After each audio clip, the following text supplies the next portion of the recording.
नमः सिद्धिभ्यः। ॐ नमः सिद्धिभ्यः। मंत्र नम का हमें प्राणों से प्यारा, मंत्र नम का हमें प्राणों से प्यारा। ये है वो जहां हो, ये है वो जहाज जिसने लाखों को तारा। मंत्र नम का हमें प्राणों से प्यारा। नमो अरिहंताणं, नमो सिद्धाणं, नमो आयर्याणं, नमो वज्रयाणं, नमो लोये सवसाहुणं। मंत्र नम का हमें प्राणों से प्यारा। अहिंसा परमो धर्म के महावीर भगवान के संत शिरोमणि आचार्य गुरुवर श्री विद्यासागर जी महाराज जी के 3 कम 9 करोड़ मुनि राजों के सिद्ध चक्र महामंडल विधान के बोली आर्यकमाई सुपमा गुणमती माता जी की वंदनीय आर्यका संघ की। धर्म करत संसार सुख, धर्म करत निर्वाण, धर्म पंथ साधे बिना नर तिर्यंच समान। धर्म कामधेनु है, धर्म चिंतामणि है, धर्म स्थिर रहने वाला कल्प वृक्ष है, धर्म अक्षय निधि है। अगर आपके पास धर्म है तो मानो आपके पास कामधेनु है। अगर धर्म आपके पास है तो मानो चिंतामणि आपके पास है।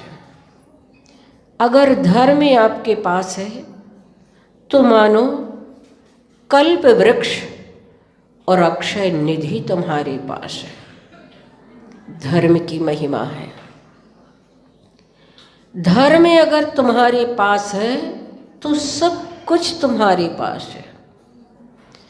पर वो धर्म कहाँ मिलता है? तो धर्म तुम्हारे अंदर मिलता है। धर्म स्वयं अपने भीतर हमें प्राप्त होता है।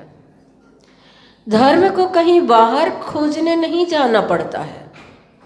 अगर हम धर्म को बाहर खोजने गए तो फिर ऐसा हुआ जैसे कि पानी भरने के लिए नदी पर एक आदमी गया और किनारे से जैसे ही पानी भरने लगा तो नदी में से मगर बाहर निकल करके आता है और उस आदमी से कहता है, मुझे भी 1 लोटा पानी दे दो, मैं बहुत प्यासा हूँ, मुझे बहुत जोरों से प्यास लगी है। उस मगर की बात को सुनकर वह आदमी हंसा और कहा कि मैं तो स्वयं नदी से 1 लोटा पानी लेने के लिए आया हूँ और तुम नदी में रहते हो, मुझसे पानी मांगते हो। तुम जल में हो, जलमय हो, जलमग्न हो, सब तरफ चारों तरफ तुम्हारे जल है, फिर तुम जल मांग रहे हो। और वास्तव में ये तो तुम्हारी अज्ञानता है, तुम्हारी भूल है। पर इस भूल को उस मगर के लिए समझ में आए तब ना, इसीलिए तो कहते हैं जल में मीन प्यासी मुझे सुन सुन आए हाँसी। अगर कोई जल से बाहर है और वह प्यासा हो तो फिर भी बात बनती है, लेकिन जल में रह करके अगर प्यासा है तो सुन करके हंसने वाली बात तो होती ही है। ठीक उसी तरह हमारे पास धर्म है। हम आंख खोलते हैं तो मंदिर के शिखर के कलश हमें दिखाई देते हैं। हम आंख खोलते हैं तो मंदिर की मूर्ति हमें दिखाई देती है। हम आंख खोलते हैं तो परमात्मा की वीतराग मुद्रा, मुनियों की वीतरागता, निर्ग्रंथता हमें दिखाई देती है। हम देशना के लिए सुनने को बैठते हैं तो हमारे लिए माँ जिनवाणी अपने कानों में सुनाई देती है, और अगर हम उसे समझने के लिए बैठते हैं तो समझाने वाली हमें मिल जाती है। फिर भी अगर हम उस धर्म के बीच रहते हुए भी अगर धर्म को ना पहचान पाए, अपने जीवन में उस धर्म को ना धारण कर पाए, तो हमसे ज़्यादा हतभागी, हमसे ज़्यादा पापी, हमसे ज़्यादा दुर्भाग्य और किसका हो सकता है। बंधुओं, वास्तव में संसार में अगर सबसे ज़्यादा महत्वपूर्ण कोई वस्तु है तो धर्म है, लेकिन हमने आज तक धन को महत्व दिया है, धर्म को महत्व नहीं दे पाए। अर्थ के कारण परमार्थ हमारा गौण होता गया।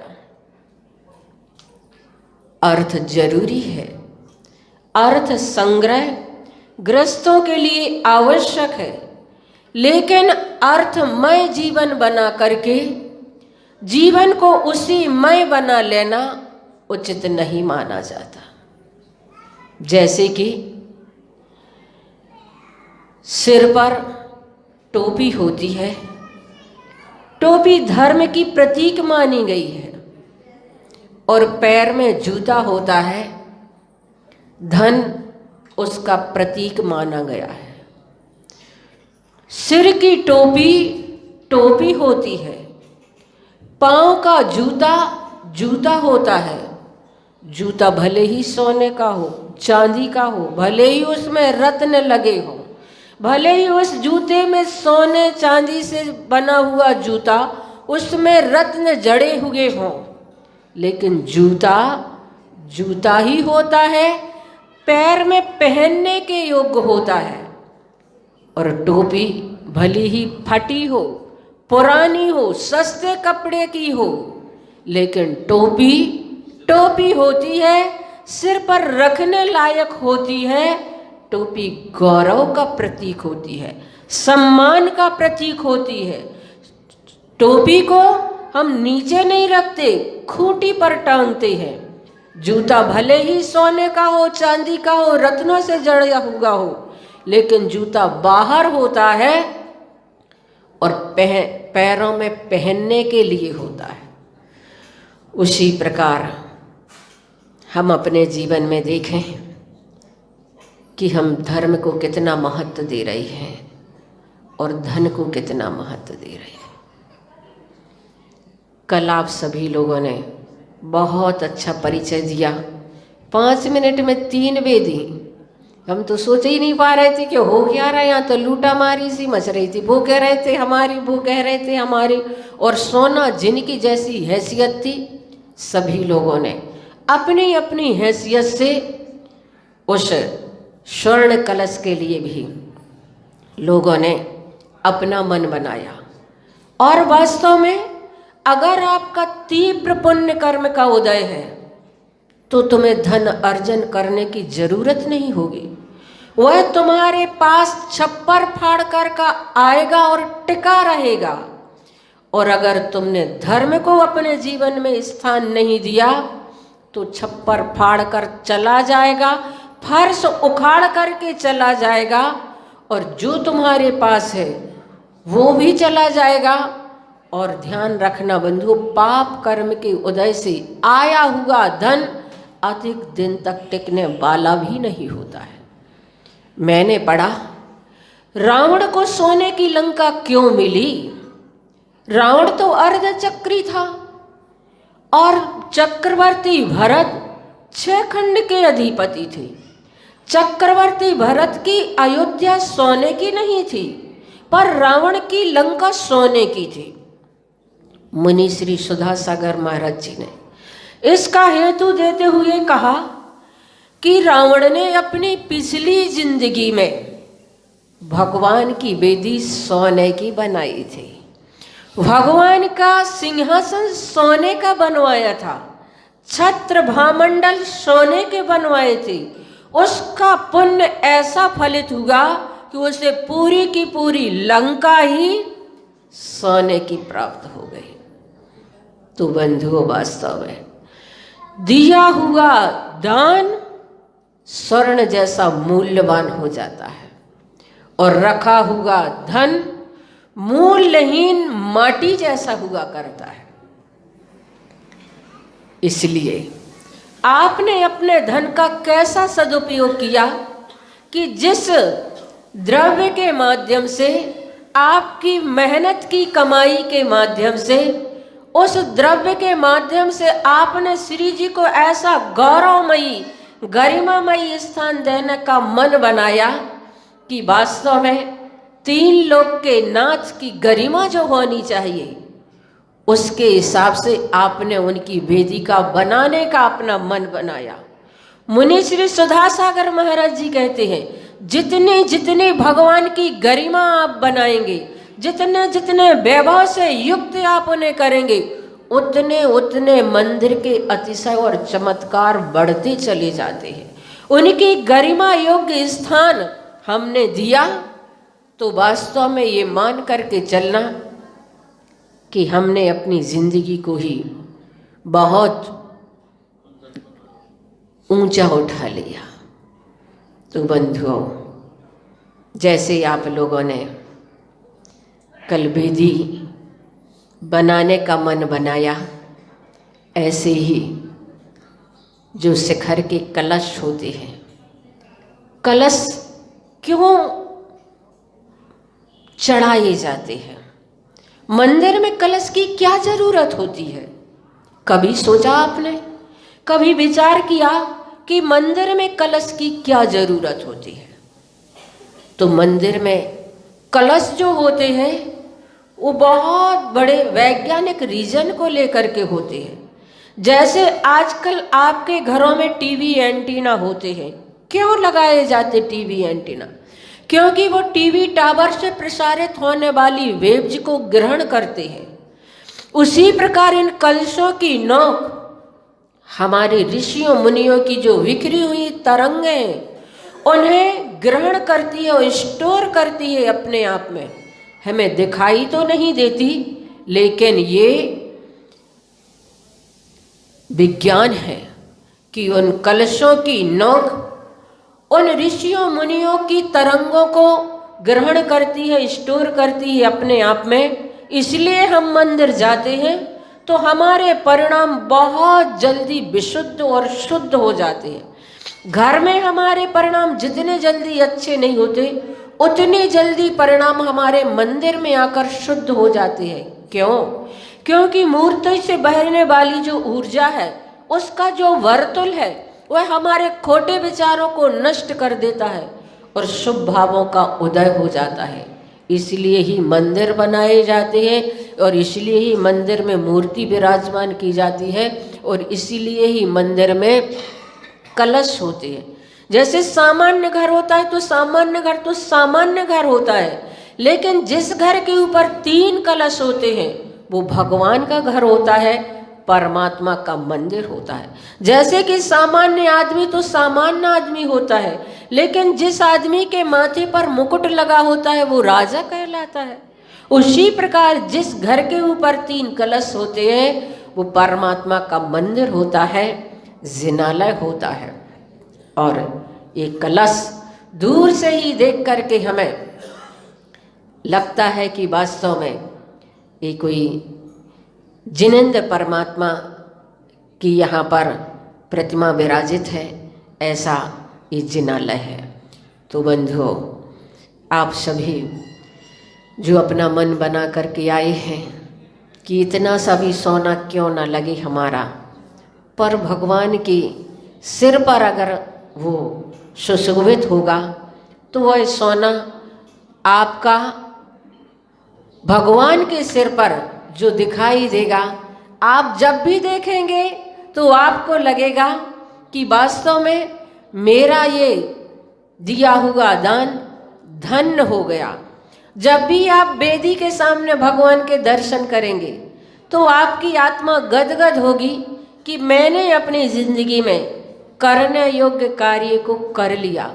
ऐसे कार्य जो वास्तव में तुरंत निर्णय लियो और तुरंत ज़्यादा सोच विचार नहीं किया जाता, उसमें ज़्यादा मनाने की ज़रूरत नहीं होती कि तुम भी ले लो, तुम भी ले लो, तुम भी ले लो। ऐसा तो होता ही नहीं है। लोग इतनी जल्दी उसको, उस लाभ को लेने के लिए तत्पर होते, इतने लालायत होते हैं कि वास्तव में ये चीज़ें शाश्वत जैसी हो जाती हैं, ये चीज़ें अमिट हो जाती हैं। तो आप लोगों ने जो मन बनाया है, मुझे बहुत खुशी है। सोच तो हम भी रहे थे बहुत दिनों से कि हम जहाँ जाते हैं हमें ऐसे कलश दिखाई देते हैं, तो हम तो उसी दिन से कहना शुरू कर देते हैं। लेकिन यहाँ पर कुछ ऐसा हो नहीं रहा था, तो मैंने सोचा कहने का भी कोई मतलब नहीं, जब कोई निमित्त मिले तो कहना फिर भी होता है। लेकिन इस प्रकार के कोई निमित्त ही नहीं चल रहे, ऐसा माहौल चल रहा है, तो करने का भी अभी कुछ हो ही नहीं रहा है। लेकिन निमित्त अब इस प्रकार से मिला है, तो आप अपने जीवन में जो 3 वेदियाँ यहाँ पर नीचे हैं और 3 शांतिनाथ भगवान, शांतिनाथ, कुंथुनाथ, अरनाथ, इतनी बड़ी बड़ी विशाल प्रतिमाएं और ऐसे बड़े बड़े जिनालय। बाहर के लोग आते हैं तो कहते मंदिर का तो और छोर ही नहीं दिखता, धर्मशाला में चले जाओ, संत निवास में चले जाओ तो और छोर ही नहीं दिखता। इतने छोटे से गांव में इतने विशाल विशाल इन लोगों ने ये बनवाए हैं। तो मुझे लगता है कि आप लोग जरूर इन कलशों को भी ऐसा ही मन बनाएंगे कि कैसे भी हो भगवान के सिर पर सोने के ही कलश चढ़ना चाहिए। भगवान के सिर पर स्वर्ण कलश से ही उनकी शोभा यहाँ पर होगी। जब भी जैसी नगर वाले आते हैं कहते माता जी हम लोग अपने अपने घर से जब मंदिर की ओर दृष्टि करते हैं तो मन ऐसा गदगद हो जाता है, ऐसी खुशी होती है कि वास्तव में कितने सुंदर मंदिर जिनालय ये हमारे लगने लगे। ऐसा ही मुझे लगता है कि जब भी ये लोग अपने अपने घरों से शिखर की ओर दृष्टि करें तो चमचमाते हुए स्वर्णमयी कलश इन लोगों को दिखाई दे और लगे कि वास्तव में हमारी शाहपुर नगरी अब वास्तव में शाहबादशाहों की नगरी हुई है, जहाँ पर ऐसे स्वर्णमयी शिखर के कलश और ऐसी स्वर्णमयी भव्य वेदिकाएं जिनके दर्शन करने मात्र से सम्यक दर्शन प्राप्त होता है, जिनके दर्शन करने मात्र से हमारा मिथ्यात्व समाप्त हो जाता है। इसलिए तो हम नंदीश्वर दीप की प्रतिमा की पूजन करते हैं कि वहाँ की प्रतिमाएं रत्नमयी, 500 धनुष प्रमाण रत्नमयी प्रतिमाएं जैसे जैसे बहुमूल्य द्रव्यों की होती हैं, वैसे वैसे उन प्रतिमाओं के अतिशय और चमत्कार होते चले जाते हैं। इतना ही कह करके 9 बार कुंडलपुर के बड़े बाबा का जाप करके हम अपनी बात को पूर्ण करेंगे। ओम ह्रीम श्रीम क्लीम बड़े बाबा अर्हं नमः।